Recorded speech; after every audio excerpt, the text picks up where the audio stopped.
안녕하세요. 정유한 목사입니다. 1월 17일 말씀 묵상 함께 하겠습니다.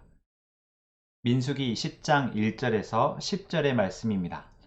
주님께서 모세에게 말씀하셨다. 너는 은나팔 2개를 만들되 은을 두드려서 만들어라. 그것들은 내가 회중을 모을 때와 진을 출발시킬 때에 필요한 것들이다. 2개를 한꺼번에 길게 불면 모든 회중이 회막 어귀에 모여 너에게로 나올 것이다. 그러나 하나만 길게 불면 지휘관들 곧 이스라엘의 천부장들만이 너에게로 나올 것이다. 그러나 나팔을 짧게 급히 불면 동쪽에 진을 친 부대들이 진을 뜬다. 두 번째로 짧게 불면 남쪽에 진을 친 부대들이 진을 뜬다. 진을 뜰 때에는 나팔을 이렇게 짧게 불어라. 총회를 소집할 때에는 나팔을 길게 불어야 한다. 짧게 불어서는 안 된다. 나팔은 아론의 혈통을 이어받은 제사장들만이 불 수 있다. 이것은 너희가 대대로 길이 지킬 율례이다. 너희의 땅에서 너희를 공격해온 침략자들에 대항하여 전쟁에 나설 때에는 나팔을 짧게 급히 불어라. 그러면 주 너희의 하나님이 너희를 기억하고 너희 원수들에게서 너희를 구해줄 것이다. 너희들이 즐기는 경축일과 너희들이 정기적으로 모이는 날과 매달 초하루에는 너희가 번제물과 화목제물을 바치며 나팔을 불어라. 그러면 너희 주 하나님이 너희를 기억할 것이다. 내가 주 너희의 하나님이다. 아멘. 민수기 10장은 나팔에 대한 이야기를 하고 있습니다. 하나님이 이스라엘 백성들을 인도하시는 방법 가운데 나팔이 있습니다. 어제 말씀에서는 구름 기둥에 대한 말씀을 나누었죠. 하나님은 눈으로 보여지는 구름 기둥을 통해서 이스라엘 백성들을 인도하시고 보호하셨습니다. 그것이 지금 우리 시대에는 말씀 또한 성령 하나님이십니다.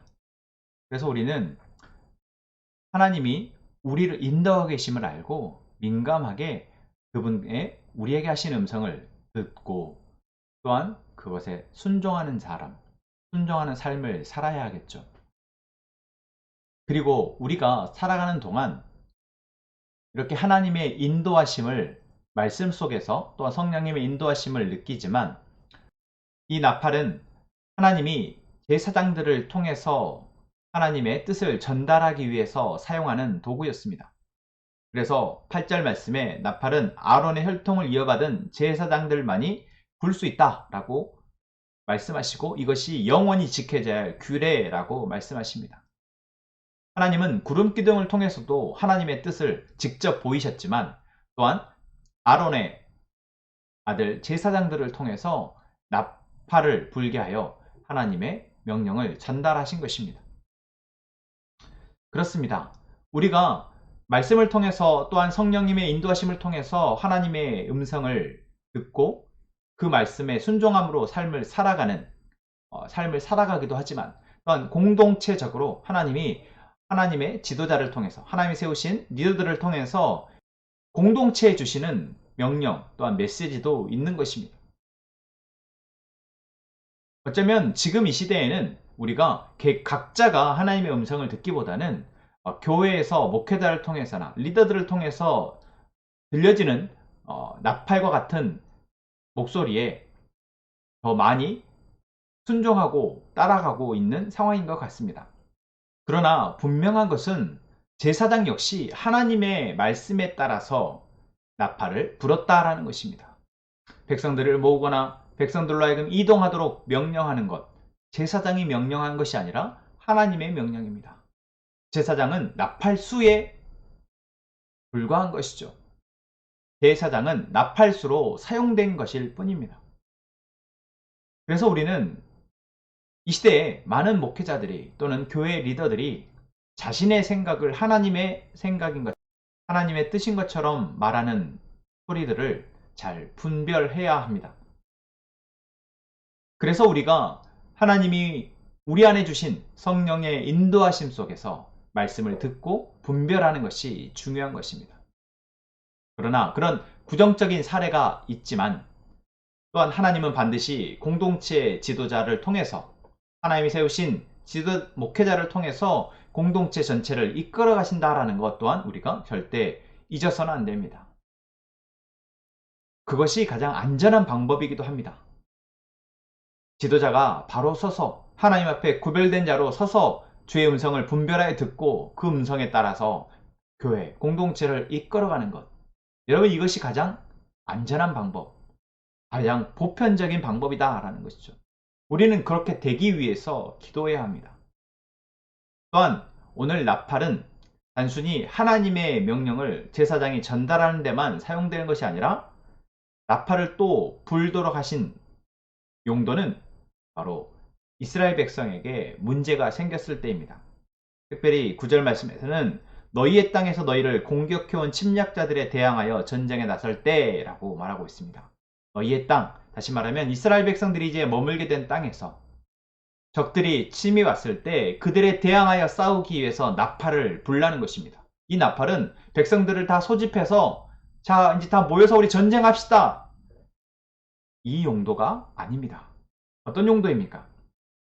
바로 이스라엘 백성들이 짧게 급히 나팔을 불었을 때 하나님이 이스라엘 백성들의 기억하고 그들을 원수에게서 구해 주시기 위해서 불라라고 말씀하시는 것입니다. 여러분, 하나님은 이스라엘 백성들의 모든 모습을 지켜보고 계십니다. 그들을 보호하고 계십니다. 그런데 하나님이 나팔을 불면 너희가 너희를 기억하겠다 말씀하고 있는 것 이상하지 않습니까? 하나님은 왜 나팔을 불면 내가 너희를 기억하고 원수의 손에서 구원하겠다라고 말씀하십니까? 이미 하나님은 보고 계시고 이미 지키시고 계시는데 왜 하나님은 이렇게 말씀하신 것일까요? 이 말을 하신 하나님의 마음을 우리는 부모의 마음이 되었을 때 짐작할 수 있습니다. 언제요? 자녀들이 놀고 있을 때 자녀들이 안전하게 놀고 있는지 부모는 계속 지켜보고 있습니다. 그리고 언제든 위험한 순간이 오면은 달려가 그 아이를 그 위험에서 구하려고 준비도 하고 있습니다. 하나님의 마음이 그렇습니다. 하나님은 우리를 지켜보시며 우리를 보호하시려고 잠도 주무시지 않으시고 불꽃 같은 눈초리로 우리를 바라보고 계십니다. 그런데 그 하나님이 우리에게 뭐라고 말씀하십니까? 위험하면 나팔을 불라는 것입니다. 아이가 놀다가 위험한 장난을 하거나 또는 부주의하게 다치게 되었을 때 아이는 울게 됩니다. 바로 옆에 있을 엄마나 아빠에게 자신의 상태를 알리기 위해서이죠. 여러분, 그것이 바로 자녀와 부모의 신뢰관계이자 사랑입니다. 하나님은 우리와 하나님이 아버지 되시고 우리가 자녀 되어 그렇게 사랑의 관계로 살아가기를 원하십니다. 그래서 우리가 위험에 처했을 때 아버지 하나님 도와주세요 라고 외쳐 부를 때 하나님은 그 음성을 기뻐하시며 이미 일하실 거지만 우리의 상황 가운데 우리를 구원하신다라는 것이죠. 여러분, 오늘 말씀 속에서 우리는 하나님이 우리를 그렇게 불꽃 같은 눈초리로 지켜보고 계시며 우리를 돕기 위해서 준비하고 계시다라는 거. 여러분, 그 사실에 감사하며 이제 그 사실을 믿는 믿음으로 오늘을 살아가는 저희가 되기를 원합니다. 오늘 하나님 우리에게 주신 말씀의 의미입니다.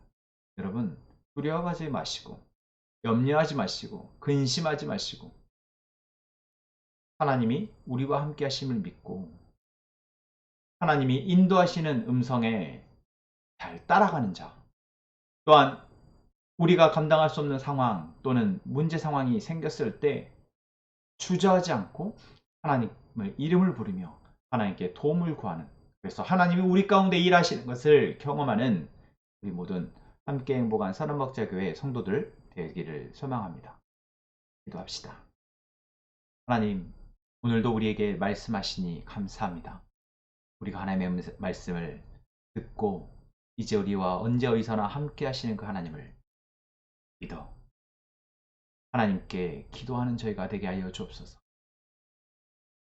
하나님 우리를 인도하시지만 우리의 삶의 문제 때문에 우리가 하나님을 찾지 않을 수 없을 때가 있습니다. 하나님, 우리가 하나님을 찾을 때 우리를 위해 일하시는 그 하나님을 우리가 보게 하여 주옵소서. 우리를 위해 일하시는 하나님을 믿어 오늘을 담대하게 살아가게 하여 주옵소서.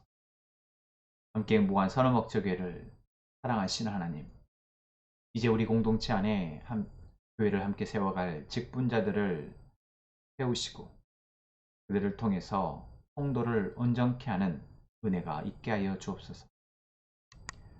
이 시간 우리의 기도를 들으심에 감사합니다. 예수님의 이름으로 기도합니다. 아멘.